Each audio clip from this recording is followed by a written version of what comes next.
Le 28 mars prochain marquera le retour de Michel Drucker à la télévision. Une date attendue avec impatience par tous les téléspectateurs de Vivement Dimanche qui n'ont pas eu droit à un nouveau numéro de l'émission depuis plusieurs mois. En effet, Michel Drucker a été contraint de délaisser les plateaux de télévision après avoir rencontré de graves soucis de santé.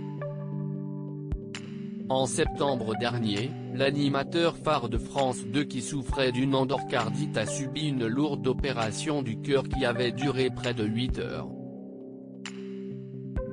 Ont donc suivi de longs mois de convalescence et de rééducation pour l'homme de 78 ans qui va enfin pouvoir venir à l'antenne.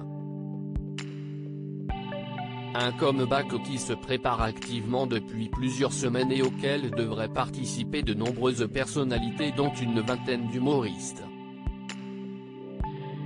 Parmi eux, Roland Magdan, un habitué de Vivement Dimanche, qui a confié dans les colonnes de Téléstar en kiosque ce lundi 15 mars, qu'il réservait une surprise à Michel Drucker pour son retour. « Je lui ai préparé une surprise », a-t-il confié, sans en dévoiler davantage. La star du spectacle déjanté est aussi revenue sur son amitié avec le mari de Dany Saval. « Je l'appelais souvent quand il était à l'hôpital. Il s'est bien battu. Je n'ai pas parlé mais moi aussi j'ai eu des problèmes cardiaques. Donc je sais ce que CIST a-t-il révélé. Un retour sans public pour Michel Drucker. Si Michel Drucker ne fera son retour à la télévision que le dimanche 28 mars, le présentateur vedette a déjà commencé à travailler sur son talk-show en compagnie de sa coproductrice Françoise Coquet. L'oncle de Léa Drucker est censé enregistrer son émission une semaine avant sa diffusion au studio Gabriel.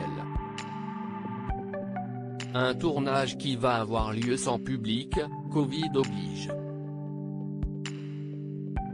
À noter que la production devra aussi veiller à prendre en compte les mesures sanitaires qui imposent la présence maximum de 4 invités en même temps sur le plateau. Une chose est sûre, les téléspectateurs risquent d'être nombreux devant leur poste pour ce rendez-vous qui s'annonce fort en émotion. Interview à retrouver en intégralité dans votre magazine Téléstar en kiosque et en version numérique ce lundi 15 mars.